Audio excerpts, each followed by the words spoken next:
Welcome back. We are here with Jordan from Erie Inspection. Jordan, how are you doing today? Good, man. Thank you for having me. Of course. It is great to talk. We met at an event a couple months ago, so, good to reconnect. Absolutely. So your dad started Erie Inspection like over 10 years ago. Yep. How did you get involved in this? So we have we've been in business for 35 years. Actually, this year is our 35th year. Okay. In May, we're going to have a celebration. We're going to have a happy hour. We're Nice. inviting all of our friends in the real estate business to an event in Sandusky, and we're going to celebrate 35 years. But I have been in this business for coming up on 10 years. So I came in September of 2014, and I started my training. And usually by about this time, by about April, I was ready to go. So I started kind of doing some inspections in the Sandusky area, and I moved to the Toledo area then and took over the Toledo area for Erie Inspection. Nice, nice. And buying a house can be a very scary thing for buyers. What is one thing that you tell buyers before the inspection happens to kind of calm their nerves? One thing that I try to explain to homeowners is that home inspection is like going to the doctor. Okay, so we take your house to the doctor, just for a checkup. Yeah. So we're going to look at everything. I am like a family doctor. So I'm a generalist. I look at everything and I can say, okay, hey, it looks like maybe we have an issue with the furnace. We should talk to an HVAC contractor. Yeah. Or we have a problem with your roof. You need to talk to the roofing specialist. Okay, just as a general doctor would send you to the specialist. Mm-hmm. So I always try to tell people that buying a house, it is a project. There's no such thing as a perfect house. Yeah. House is maintenance. We have to maintain a home. So it's always, there's going to be things that we're going to find, but prepare yourself. It doesn't mean it has to be done tomorrow. We're going to try to put it in a nice checklist so it makes it easy to understand what's most important. Yeah. And during that home inspection, is there anything like that you see during the inspection, and if you see it, you would instantly say, this house is a no-go, like do not buy this? No, it's never my job to tell someone not to buy a house. That's what there's a lot of inspectors maybe that are out there that do. They think it is their job to do that. That is not my job. My job is to give you the facts. Okay, so there may be something here like a major foundation issue or a bad roof. Something that could cost my client a lot of money. Yeah. I need to make sure that they're aware of this. But no, it's never my job to say, hey, this is not for you to buy. I can say this is unsafe, or this may cost you some money. This is something we need to get an estimate on. But I would never say, hey, run, okay? Yeah. But by the time I'm done with my inspection report, you should be able to go through that inspection report and you should know what the answer to that question is. Okay? Yes, yes. And why did you decide to join the family business versus do something else?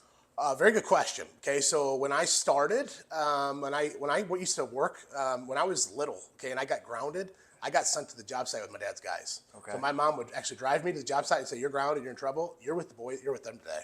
Wow. And I would get out of the truck, and that was it. I was the gopher. I was picking up nails. I was sweeping a broom. I was doing whatever they needed me to do. And that's kind of how I started. And then I started working construction for him.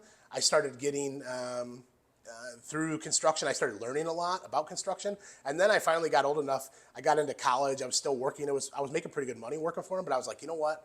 I don't want to do this. Yeah. I will never do construction. I'm out of here. I went to school in Bowling Green for a while. I was going to do visual communication, okay. So I was doing web design. I was actually interactive media. I was working with Flash a lot and video editing, and I thought that was what I was going to do.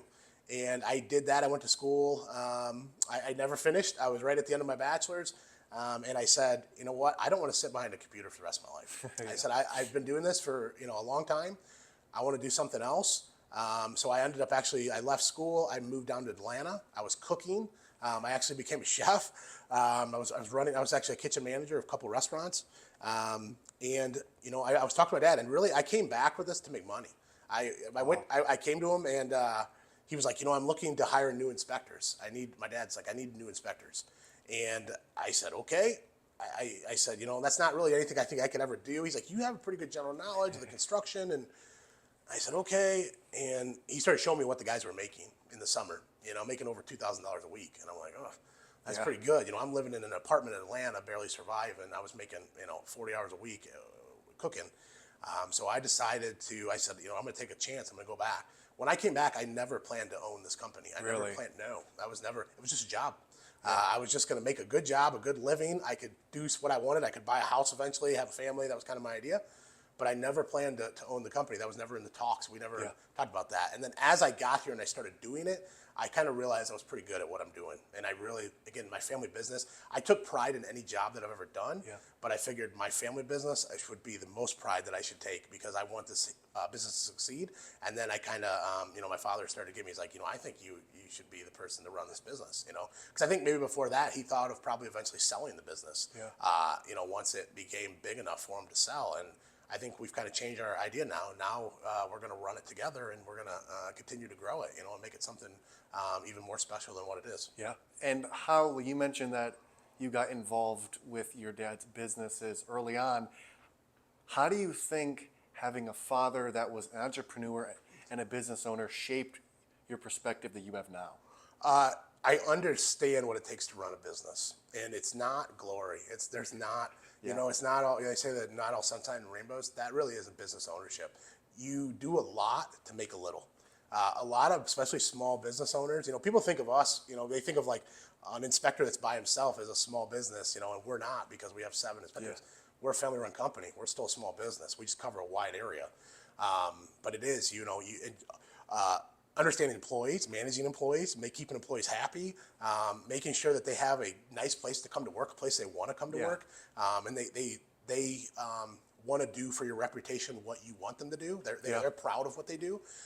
That's all tough stuff. And but growing up seeing that, that definitely kind of helped shape my mind to understand that it's a lot of work, but it's worth it to have a great business and have a great reputation.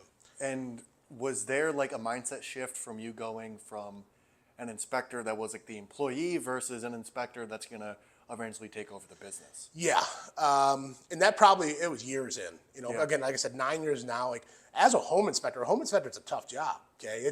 You walk a fine line, you want people to recommend you, you got to take care of your client, but you also don't want to ruin every deal that you touch because you'll get that reputation, but definitely, it takes years and years until you feel like you're really actually a good home inspector. I would say probably that 5-6 year mark, or just a couple years ago, where I always took pride in what I was doing, but I started looking at like, okay, I'm gonna run this business, and I need to understand how this thing works, and I understand marketing, things that I wasn't thinking about. I was just doing home inspections. I got to know how we're gonna market this company, how we're gonna hire inspectors, how we're gonna do social media. So that definitely shifted my mindset, and I started trying to learn other things. I like that. And what is the craziest thing that you've seen when inspecting a house? So I always say the craziest thing about houses, it's not, everybody thinks it's like, what's that one thing? I've been in crazy situations, but people are what make inspections weird, okay? And they make them crazy because you never know what you're walking into. Some of our inspectors have had guns pulled out. There's there was a divorce situation where guns were pulled, the sheriff had to come. I've had one where cops have come, taking people out in handcuffs, people fighting while we're doing inspections. I've seen dead animals in crawl spaces, like a full dog, like a retriever, inside someone's crawl space that somebody didn't realize it got into the crawl space and died in there. Every day is an adventure. You never know what you're getting into. You just got to be on your toes, and you got to just remind yourself that you got to get through this house, and you're here to look at the house.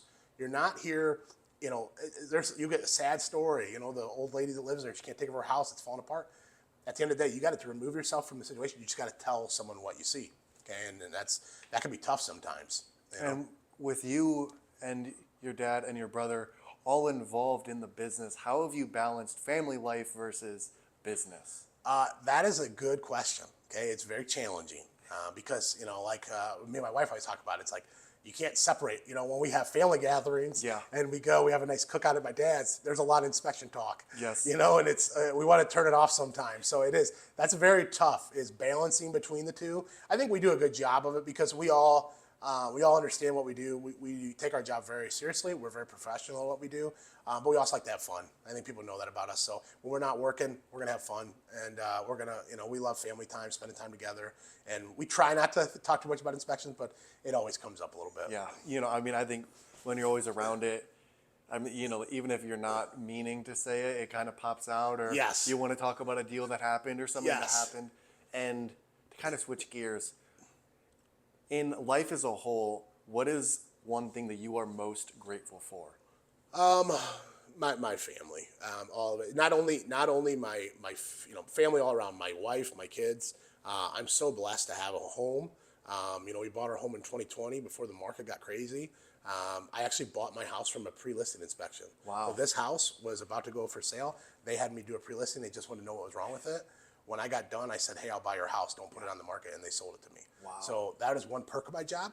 But the thing, that I'm super blessed to have a home and be happy and have a great mortgage that is not super high at this time. But my wife, my kids, just to have them, have a blessing. I got 2 healthy boys.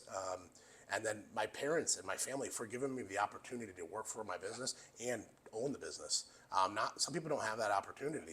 I was given that opportunity, and I'm not going to let them down. I'm going to run with that opportunity because I want to be proud of what I stand for and show my kids, that we have a great business that we worked hard to have. I like that. I have 2 more questions. Yes, sir. If you could have dinner with 2 people, one person from the past and one person from the present, who would it be and why? Okay. I would say past. That is a very tough one. I'm a history guy, so I would say JFK. Okay, why? Because I'm a conspiracy buff. I told you, conspiracy theorist. I'd like to see what his thoughts are. If we come back and we could say, hey, what was going on? Do you think that there was something afoot there? Do you think that the CIA killed you? Or, I would like to hear it. I just think he was an interesting president. He was different from the norm. I'd love to pick his brain and just about all the things he knew and seen. I think it would be pretty cool. I would say now, Joe Rogan. He's my man crush. I just, I've listened to him. I told you I used to be in podcasting. I think he's a funny comedian. I think he's he's a level-headed guy. And I enjoy his conversations, and I'd enjoy to have a conversation with him and just, again, pick his brain and the things that he knows. And, you can learn a lot just from sitting down and talking to people, just their wisdom and their life experiences. So I think that'd be pretty cool. I like this, too. I think Joe Rogan's the first. Yeah. So that's a good one. Oh, really? Yeah. That would be, today, I like Elon Musk a lot, too, but I think Joe Rogan would be my number 1 today. Nice. Yeah. One more question. Yes, sir. Why did you decide to partner with us and offer the discount? Ethan, Easton, I believe in what you're selling. I think you're trying to make something that's you're doing what we do. We are in this to help people. We're here to help clients learn about a house. We're not here just to make money. Yeah. Money's great. We're here to teach someone about a house and try to give them the knowledge that we have. Learn that you have to maintain, how you maintain a house, what you have to do, what is important, what is not important. So I think that the stuff that you're saying, and what you want to do is right on board with what we want to do. You want to continue to give discounts to people to help them and learn about new services and arts. Like you were saying, a lot of people just nowadays are not really talking to people, not selling their business. And we want to do that. And we believe your system is something that could help us do that. So we definitely are on board with that. Awesome. I appreciate the kind words. No problem. That's all the questions I have. How can people find you, and what is one thing that you want to leave people with? Okay. So you can find us erieinspect.com. So that's our main website. You can do anything. You can set up the whole inspection there if you want. You can always call our office also, 419-484-4354. You can talk to Brooke. We have Brooke and Kayla in the office. Brooke is the best. She's so great. She's just polite and just easy to talk to. She can help you with any home inspection needs. We also do mold testing, radon testing. We do wood destroying insect inspections. And we also do water quality testing. So we do a lot. We offer a lot of other things other than just home inspections. But we definitely, I like to always say we're not the cheapest, but you get what you're paying for. Yeah. We are, I believe, the most thorough and most professional around, and we will take care of you and make sure that you know what you're buying. Awesome. Well, Jordan, I appreciate you coming on. Hey, thanks for having me, man. Thank you. I appreciate it. Thanks.